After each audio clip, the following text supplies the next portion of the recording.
Assalamualaikum warahmatullahi wabarakatuh. Ramai yang minta untuk saya kongsikan satu kisah berkaitan dengan Syiah. Kenapa Syiah itu bahaya dan dari mana Syiah itu bermula? Baik, sebelum kita masuk kepada dari mana Syiah itu bermula, suka saya nak berkongsi dengan anda semua. Kita balik kepada sirah bagaimana permulaan baginda Nabi sallallahu alaihi wasallam. Kalau kita sebut berkaitan dengan Syiah, dia tidak terlepas daripada beberapa nama. Antaranya Sayyidina Ali, Sayyidina Husain, Sayyidina Hasan, isteri Nabi, Sayyidatuna Aisyah, antara nama-nama yang famous. Dan turut ada nama di sana adalah Sayyidina Muawiyah pun ada di sana. InsyaAllah kita akan kongsikan kepada anda. Jadi, bila mana kita balik kepada sirah baginda Nabi sallallahu alaihi wasallam. Bila Nabi telah pun wafat, ketika itu para sahabat daripada Ansar, yang mana penduduk asal bumi Madinah, mereka berbincang untuk melantik siapakah ketua selepas ba'da Nabi sallallahu alaihi wasallam untuk dijadikan ketua bagi menggantikan tempat Nabi, posisi Nabi sallallahu alaihi wasallam. Tengok, dalam keadaan pada hari itu hari kewafatan Nabi, tapi para sahabat telah pun berbincang siapakah ketua kita. Bukan disebabkan para sahabat gilakan kuasa, bukan. Tapi disebabkan pentingnya politik, pentingnya siasah, pentingnya ketua bagi sesuatu kaum. Jadi bila mana mereka berbincang, ada beberapa nama yang dicadangkan oleh Ansar, iaitu penduduk asal bumi Madinah. Antara namanya adalah Sayyidina Sa'ad bin Ubadah radhiyallahu ta'ala anhu, yang mana dia ni adalah ketua bagi kabilah Khazraj.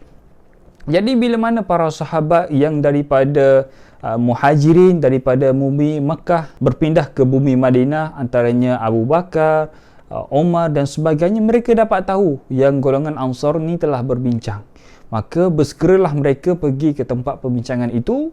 Lalu mereka bagi tahu yang perbincangan ini memerlukan di antara Ansar dengan Muhajirin. Maka ketika itulah, saya cuba ringkaskan sebab saya telah pun buat video ini. Ketika itu Sayyidina Abu Bakar mengeluarkan satu hadis Nabi sallallahu alaihi wasallam, sesungguhnya aku teringat apa yang disabdakan Nabi sallallahu alaihi wasallam, al-a'immatu min Quraisy, hendaklah ketua dalam kalangan kalian daripada bangsa Quraisy. Maksudnya daripada bumi Makkah yang berpindah ke bumi Madinah. Ketika itulah bila mana semua para sahabat dengar sabda Nabi sallallahu alaihi wasallam, mereka akur. Lalu ketika itulah Sayyidina Umar bin Khattab bangun dan Sayyidina Umar bagi tahu, adakah kalian masih lagi ingat ketika mana Nabi dalam keadaan kesakitan, siapakah yang menggantikan Nabi untuk menjadi imam ketika itu? Lalu para sahabat kata, ya, kami masih ingat, dia adalah Abu Bakar. Ketika itulah kata Sayyidina Umar, aku ingin mencadangkan nama Abu Bakar sebagai khalifah ba'da Nabi sallallahu alaihi wasallam. Maka para sahabat terdiam dan mereka, bila mana mereka fikir balik apa yang dicadangkan oleh Sayyidina Umar bin Khattab, mereka akur kerana semua para sahabat tidak menggantikan Nabi untuk menjadi imam ketika mana Nabi sakit dekat dengan kematian Nabi. Tidak ada sahabat sehinggakan Sayyidatuna Habsah, iaitu anak kepada Sayyidina Umar, isteri kepada Nabi, pernah mencadangkan kepada Nabi, ya Rasulullah, boleh ke kalau kamu bagi ayah aku Umar bin Khattab untuk menjadi imam sekali-sekala untuk menggantikan kamu? Maka kata Nabi sallallahu alaihi wasallam, wahai Habsah, sesungguhnya tempat untuk menjadi imam itu untuk menggantikan aku bukan pilihan aku, wahai Habsah. Sesungguhnya itu pilihan daripada Allah. Allah yang melantik Abu Bakar untuk menjadi imam.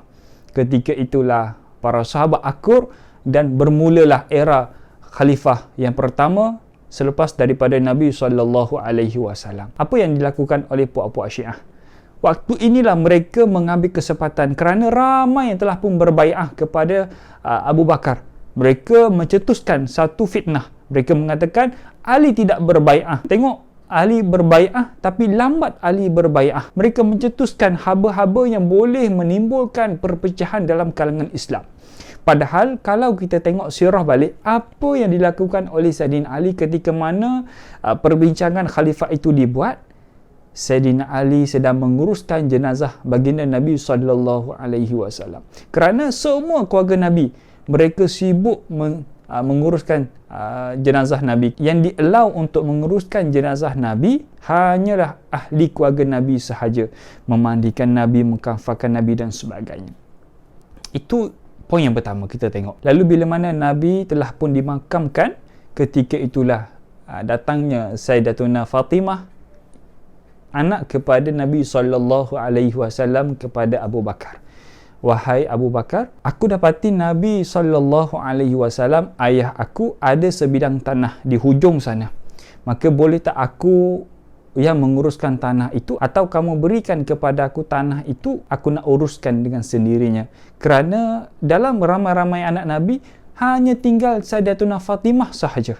Maka ketika itulah kata Sayyidina Abu Bakar, wahai Fatimah, sesungguhnya ketika mana Nabi masih lagi hidup, aku teringat satu ayat yang disebut oleh Nabi SAW. Setiap para Nabi dan para Rasul, bila mana meninggalnya para Nabi dan para Rasul, mereka tidak meninggalkan harta. Walaupun ada harta, harta itu akan menjadi sedekah. Maka harta itu, tanah itu dimasukkan dalam Baitul Mal. Sayyidatuna Fatimah dengar, dia diam. Adalah sedikit terasa hati, yelah, dengan pemergian Nabi, ayahnya sendiri telah pun meninggal, dia sedih, lalu harta pun dia tak boleh nak uruskan. Adalah kesedihan dalam hati Sayyidatuna Fatimah. Cuma tak jauh, tak lama sekejap sahaja, itulah satu fitnah yang ditimbulkan lagi oleh puak-puak Syiah yang mengatakan Sayyidina Abu Bakar makan harta baginda Nabi SAW.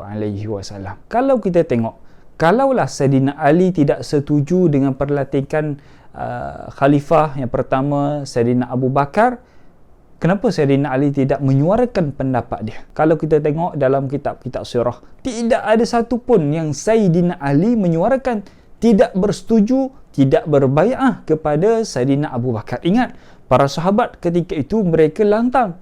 Ketika mana mereka tak setuju, mereka akan kata tak setuju. Ketika mana mereka setuju, mereka akan kata setuju. Macam mana saya boleh sebut, nanti kita akan bagi tahu topik by topik. Lalu bila mana Sayyidina Abu Bakar memerintah selama 2 tahun lebih, maka pemerintahan khalifah itu diberikan kepada sahabat Nabi yang kedua, iaitu Sayyidina Umar bin Khattab, yang dilantik sendiri oleh Abu Bakar.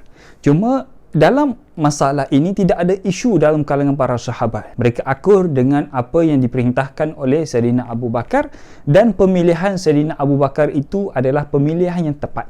Kita tengok era zaman pemerintahan Sayyidina Umar bin Khattab sangatlah bagus, sangatlah maju.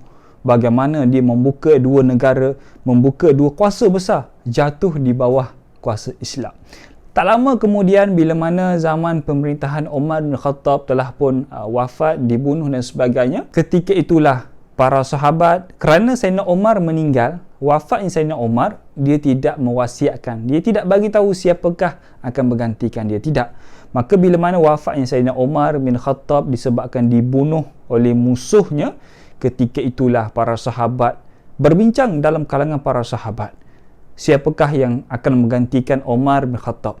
Lalu beberapa orang sahabat menarik diri. Abdurrahman bin Auf menarik diri, sahabat itu menarik diri, sahabat itu menarik diri. Tinggal beberapa orang sahabat yang besar, itu pun mereka menarik diri. Sampailah giliran Osman dengan Ali. Kata Abdurrahman bin Auf, wahai Osman, Ali, kamu tidak diberi keizinan untuk menarik diri. Kamu tetap diam dan kami akan uruskan kamu. Maka dipanggillah Sayyidina Osman dan Sayyidina Ali one by one. Mereka bercakap, para sahabat bertanya, menyiasat setiap orang sahabat, iaitu Osman dengan Ali. Maka dipanggil masuk ke dalam bilik, wahai Osman, sekian sekian sekian, wahai Ali, sekian sekian, dan jawapan mereka adalah jawapan yang sama. Dan ketika itulah bila mana para sahabat bincang, mengikut turutan, Osman lagi tua daripada Sayyidina Ali. Plus Sayyidina Osman berkahwin dengan anak Nabi SAW sebanyak 2 kali. Anak Nabi, isteri Osman yang pertama meninggal, maka Nabi kahwinkan Osman dengan anak yang seterusnya. anak Nabi SAW juga. Bila mana Osman dilantik menjadi khalifah, ketika itu zaman Islam mula dapat satu tentangan yang sangat berat daripada musuh dalaman Islam. Di hujung pemerintahan Sayyidina Osman, timbul macam-macam fitnah kepada Osman, iaitu Abdullah bin Sabak. Dialah orang Yahudi yang mengaku sebagai Islam, dia masuk dalam kalangan Islam, dia masuk dalam kerajaan Islam, tapi dialah yang menyebarkan unsur-unsur fitnah kepada Sayyidina Osman ibn Affan. Dialah yang mengatakan sepatutnya yang menjadi khalifah selepas Nabi adalah Sayyidina Ali. Bila mana Sayyidina Osman dibunuh, suasana ketika itu menjadi kelang kabut, politik tidak stabil. Kerana pemerintahan Sayyidina Osman pada awalnya sangat baik, tapi bila mana di hujung banyak sangat fitnah kepada Sayyidina Osman, banyak sangat musuh-musuh yang tak suka kepada Sayyidina Osman. Musuh itu bukan dalam kalangan Islam, tapi mereka adalah puak Yahudi. Antaranya Abdullah bin Sabak, dia adalah orang Yahudi, masuk dalam kerajaan Islam, mengaku Islam, mengamalkan ajaran Islam, tapi sebenarnya dia adalah munafik, tidak Islam. Dialah yang menyebarkan fitnah-fitnah yang mengatakan Sayyidina Osman ini. Dialah yang mengatakan sepatutnya menjadi khalifah bukan Osman tapi Ali dan sebagainya. Lalu bila mana Sayyidina Osman mati dibunuh, suasana kelang kabut ketika itu. Politik tidak stabil, kerajaan Islam tidak stabil. Sebab tidak ada pemimpin. Ketika itulah para sahabat bergegas ke rumah Sayyidina Ali, mencari Sayyidina Ali. Para sahabat pegang tangan Sayyidina Ali, wahai Ali, kamulah khalifah selepas Osman. Kamulah khalifah selepas Osman. Kata Sayyidina Ali, tidak. Aku tak mau. Carilah khalifah lain. Carilah sahabat yang lain. Bukan Sayyidina Ali merajuk. Bukan Sayyidina Ali terasa hati sebab tidak dipilih sebagai khalifah. Tidak. Disebabkan tanggungjawab khalifah itu sangat berat. Sayyidina Ali tak maukan jawatan. Itulah poin utama. Maka bila mana dipujuk, diberikan penerangan dan sebagainya, maka Sayyidina Ali dengan berat hatinya menerima khalifah, menerima jawatan itu. Lalu bila mana Sayyidina Ali telah pun menerima jawatan itu, gembiralah puak-puak Syiah ketika itu. Sampaikan Abdullah bin Sabak, ketika mana Sayyidina Ali tengah berkhutbah, Abdullah bin Sabak masuk, lalu dia mengatakan, wahai Ali, anta, wahai Ali, kamu, engkaulah Tuhan kami dan engkaulah yang menciptakan langit dan bumi. Tengok betapa ekstrimnya mereka. Lalu ketika itulah ada riwayat mengatakan Sayyidina Ali memerintahkan tenteranya untuk menangkap Abdullah bin Sabak. Dalam riwayat yang lain, Abdullah bin Sabak dihukum bunuh. Keadaan politik masih lagi tak stabil kerana pembunuh kepada Sayyidina Osman belum lagi ketemu. Tak tahu siapa yang membunuh Osman. Berita pelantikan Sayyidina Ali sampai kepada Sayyidatuna Aisyah yang sedang melakukan ibadah umrah di bumi Mekah. Sayyidina Aisyah tanya, siapakah yang menggantikan khalifah? Ketika itu sahabat bagi tahu yang menggantikan khalifah Osman adalah Ali. Maka kata Sayyidatuna Aisyah, aku tidak setuju Ali menjadi khalifah selagi mana pembunuh Osman belum ditangkap. Kisah ini kena ingat. Krisis ini berlaku di antara sahabat-sahabat. Siapakah mereka? Mereka yang dekat dengan Nabi SAW. Mereka yang diredai oleh Allah Subhanahu Wa Taala. Kita sebagai orang awam hanya dengar, hanya belajar. Jangan mengkritik tindakan Osman. Jangan mengkritik tindakan Sayyidatuna Aisyah. Kerana setiap tindakan para sahabat, mereka ada hujah, ada sebab yang kukuh. Kita sebagai orang awam dengar sahaja, jangan tambah, jangan kritik, dengar dan belajar, insya-Allah. Lalu bila mana Sayyidina Ali tahu yang Sayyidatuna Aisyah tidak setuju selagi mana tidak bertemu siapakah pembunuh Sayyidina Osman, maka bergeraklah pasukan Sayyidina Ali untuk bertemu dengan Sayyidatuna Aisyah, diketuai oleh Sayyidina Ali sendiri. Ingat, permulaannya hanyalah nak bertemu, nak berbincang, itu sahaja. Aisyah pun dia ada pasukan dia ada pengikut-pengikut yang ramai untuk melakukan ibadah umrah di bumi Mekah. Ketika mana mereka bertemu di satu tempat, ketika itu Sayyidatuna Aisyah berada di atas unta. Itu dikenali sebagai peperangan Jamal kerana Sayyidatuna Aisyah berada di atas unta sedang menaiki unta. Bila mana kali pertama mereka bertemu, berlakulah perbincangan di antara pasukan Sayyidatuna Aisyah dengan pasukan Sayyidina Ali. Dan mereka mendapat kata sepakat, mereka berdamai untuk mencari siapakah pembunuh Osman. Rupanya dalam perbincangan itu adanya terselit pengikut-pengikut Abdullah bin Sabak. yang telah pun dihukum bunuh, yang mengatakan Ali ni kamu Tuhan, kamulah yang menciptakan langit dan bumi. Ekstrim yang menyokong Sayyidina Ali. Ada golongan-golongan Abdullah ibn Sabah dalam pasukan itu. Strategi yang digunakan oleh pengikut Abdullah ibn Sabah, mereka membahagikan dua. Setengah dalam kalangan mereka masuk kepada kumpulan Sayyidina Aisyah dan setengah lagi masuk dalam kumpulan Sayyidina Ali. Apa mereka buat? Merekalah yang menghasut pasukan Sayyidatuna Aisyah. Merekalah yang menghasut pasukan Sayyidina Ali, sehingga kan berlakulah peperangan yang sangat dahsyat di antara dua pasukan Islam. Dua-dua Islam, dua-dua saudara, dua-dua sahabat. Mereka berperang di antara satu sama lain. Ribuan yang mati ketika itu. Menangis Sayyidina Ali bila mana melihat satu perangan yang tidak dibayangkan oleh Sayyidina Ali sendiri. Dan ketika itulah bila mana Sayyidina Ali melihat Sayyidatuna Aisyah hampir sahaja nak dibunuh. Siapakah yang nak bunuh? Merekalah Abdullah ibn Sabah. Kumpulan itu yang nak membunuh. Mereka menarik anak panah menuju kepada Sayyidatuna Aisyah yang berada di atas unta. Ketika itulah Sayyidina Ali mengarahkan tentera untuk selamatkan Sayyidatuna Aisyah dahulu. Maka bila mana diselamatkan, peperangan itu selesai, kata Sayyidatuna Aisyah, wahai Sayyidina Ali, semoga Allah ampunkan dosa kamu wahai Ali. Maka kata Ali, begitu jugalah kamu wahai Aisyah, semoga Allah ampunkan dosa-dosa kita. Sampai situ saja, selesai. Tidak diteruskan sebab ribuan Islam telah pun syahid. Ribuan tentera Islam telah pun syahid dan mereka adalah para sahabat.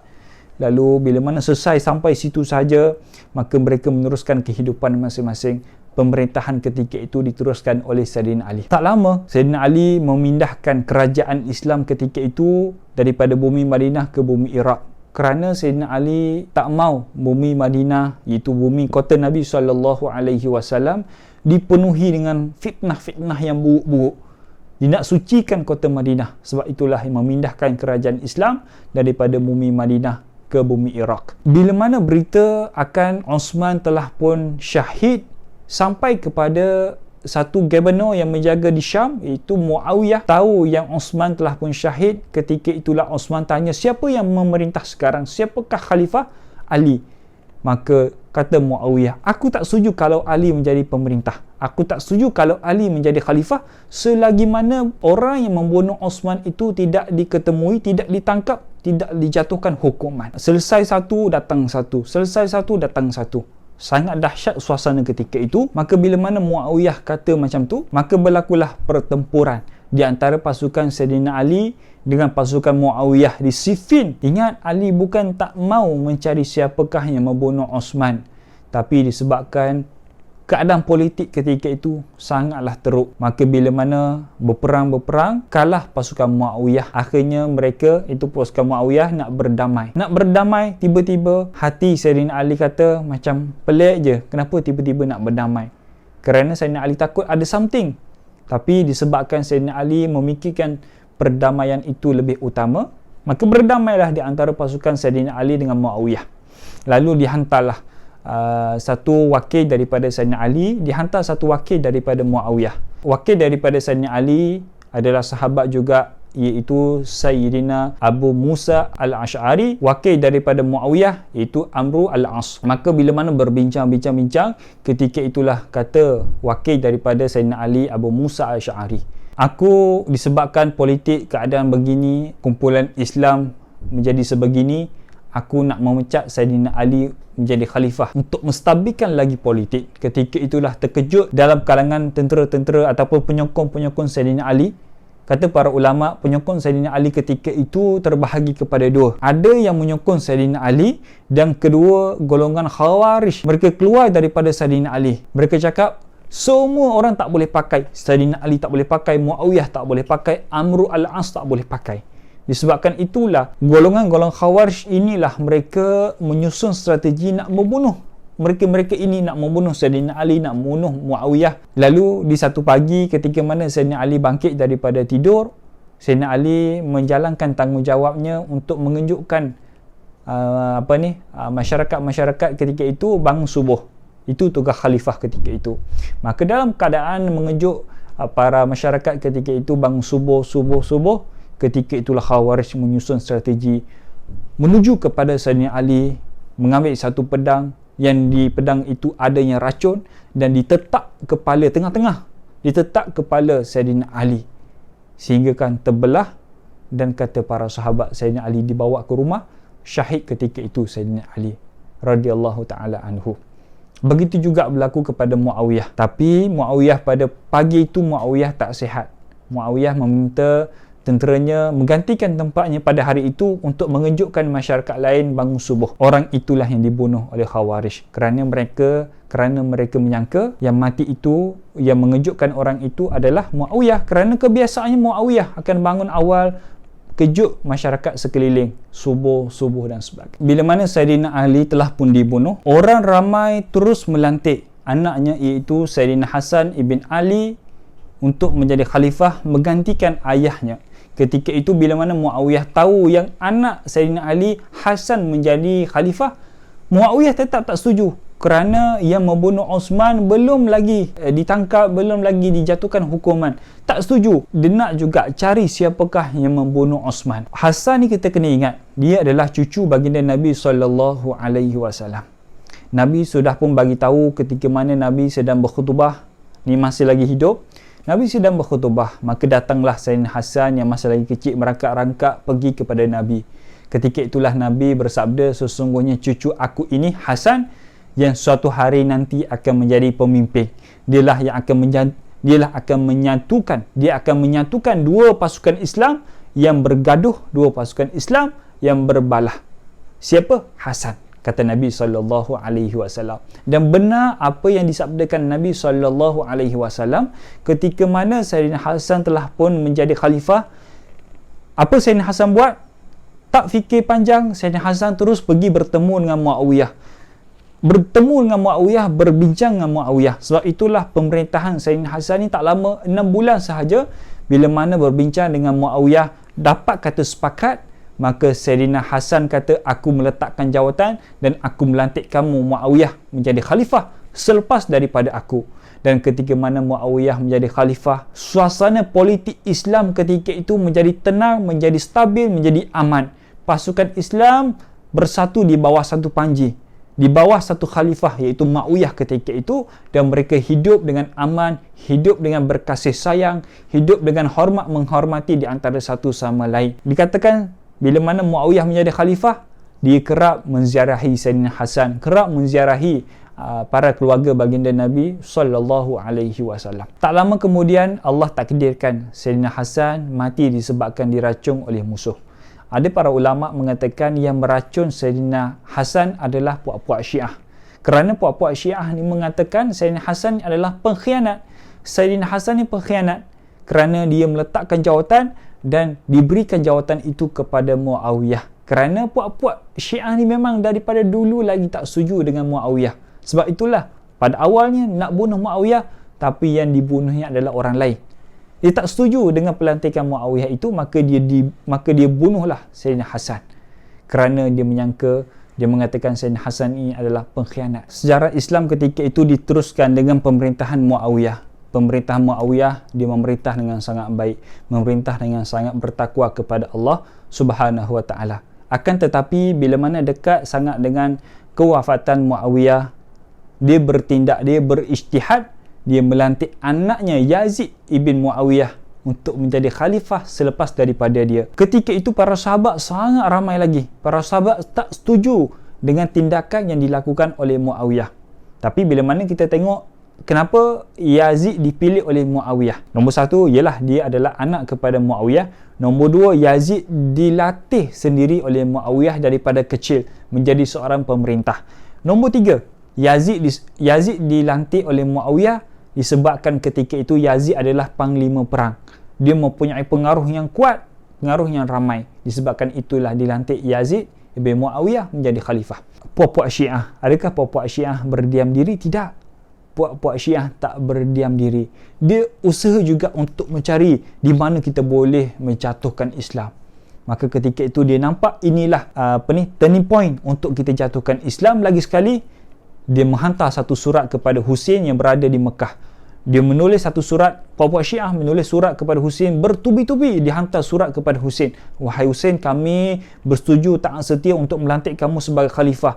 Datanglah ke bumi Iraq, kami akan lantik kamu, kami akan taat setia kepada kamu, kami akan menjaga kamu wahai Husain. ketika mana kamu berada di Iraq. Maka bila mana Husain dapat surat bertalu-talu Sayyidina Husain, kali pertama dia baca dia indah, kedua baca indah. Bila mana banyak sangat surat mengharapkan Sayyidina Husain untuk menjadi ketua, ketika itulah Sayyidina Husain dia nak berhati-hati, dia takut ini adalah jebakan, dia takut ini adalah fitnah yang akan berlaku kepada Islam. Dia menghantar sepupunya iaitu Muhsin bin Aqil untuk menyiasat adakah surat ini surat benar ataupun surat yang palsu, adakah berita ini berita kebenaran ataupun berita yang palsu. Lalu bila mana Muhsin bin Aqil sampai ke bumi Iraq, dia menyiasat semua benda dan dia dapati ini berita yang benar. Bila mana Muhsin ibn Aqil sampai ke bumi Iraq, berita itu sampai kepada Yazid. Yazid dapat tahu yang Yazid ketika itu menyangka Sayyidina Husain cuba buat satu gerakan yang baru. Disebabkan itulah Yazid menghantar tentera untuk menangkap Muhsin. Dan bila mana pasukan Yazid datang kepada Muhsin untuk menangkap Muhsin, apa yang dilakukan oleh Syiah? Syiah melarikan diri, tidak menyelamatkan, tidak membantu, tidak mempertahankan Muhsin ibn Aqil. Padahal pada awalnya dia menulis surat akan mempertahankan, akan menjaga, akan tak setia kepada Husain. Tapi bila mana Muhsin ditangkap dan Muhsin dibunuh ketika itu juga, di manakah Syiah? Mereka melarikan diri lagi sekali. Mereka belot kepada Islam, mereka belot kepada Husain, mereka belot kepada orang yang dijanjikan. Maka bila mana berada di Mekah, Sayyidina Husain masih lagi berada di Mekah, dia rasa tak sedap hati. Lalu dia bagi tahu kepada kaum kerabat Muhsin bin Aqil, sepupunya sendiri, untuk bersiap, jom kita pergi ke bumi Iraq, kita ziarah Muhsin, bertemu dengan orang-orang Iraq dan sebagainya. Cuma ketika itu para sahabat yang lain tak bersetuju. Sahabat lain tak bersetuju dengan tindakan yang dilakukan oleh Sayyidina Husain untuk berangkat ke bumi Iraq. Antaranya sahabat iaitu Abdullah bin Abbas, Abu Hurairah tak setuju apa yang nak dilakukan oleh Husain, kerana takut bila mana sampai di bumi Iraq, takut apa-apa yang berlaku kepada Sayyidina Husain. Maka Sayyidina Husain ni bergegas, maka bawalah 70 orang kaum kerabat baginda Nabi SAW bergerak ke bumi Iraq. Dalam perjalanan, bila mana mereka dalam perjalanan ke bumi Iraq, Sayyidina Husain dapat satu berita yang Muhsin telah pun ditangkap dan dibunuh. Sayyidina Husain dia memikir bagaimana mudah dibunuh Sayyidina Muhsin ibn Aqil. Mudah sangat mati Muhsin ibn Aqil. Sedangkan orang-orang Iraq telah pun berjanji untuk taat setia, untuk membantu, untuk mempertahankan, melindungi Muhsin ibn Aqil. Kenapa dibunuh? Maka naik kemarahan Sayyidina Husain ketika itu. Dialah sepupunya, dia pun bergegas ke bumi Iraq.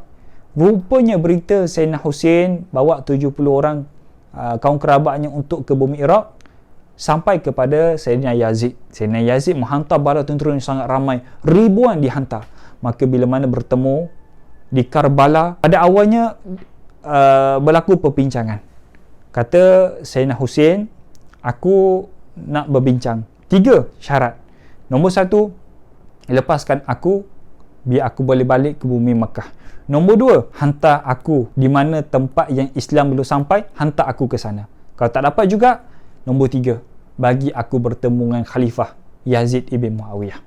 Maka tentera-tentera wakil daripada Yazid kata, boleh, kami boleh tunai permintaan kamu wahai Husain. Yang ketiga, tapi mestilah kamu ditawan, kamu ditangkap, kamu digari seperti seorang yang bersalah, baru kami akan bawa kamu kepada Yazid bin Muawiyah.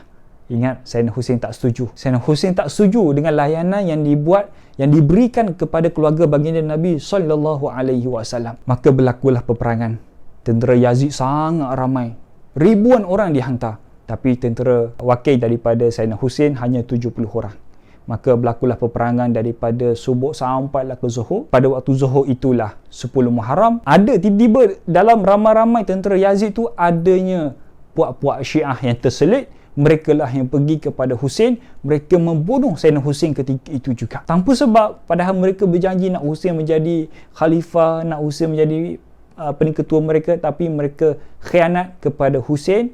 Mereka membunuh Sayyidina Husain ibn Ali pada ketika itu juga. Maka tamatlah riwayat cucu baginda Nabi SAW yang kedua yang Nabi sayang, itu Sayyidina Husain di tangan puak-puak Syiah. Bagaimana kita tengok sejarah daripada awal lagi, inilah golongan Syiah. Jahatnya golongan Syiah. Mereka berjanji tapi mereka tak tunaikan apa yang mereka janji. Mereka cuba cetuskan perbalahan di antara orang Islam. Mereka masuk mengaku orang beriman tapi mereka lah yang menyebarkan aura-aura boleh menimbulkan kebencian dalam kalangan Islam. Sebab itulah kena berhati-hati, mereka lah Syiah. Mereka sangat bahaya. Panjang lagi kisah Syiah. Tapi kita tengok setiap 10 Muharram mereka akan melakukan upacara mengingati Husain. Tapi yang hairannya, baginda Nabi itu mereka tak ingat. Tak sambut pun maulid Nabi. Tapi hari peringatan kematian Sayyidina Husain. Padahal yang membunuh Husain itu adalah mereka sendiri. Itulah puak-puak Syiah.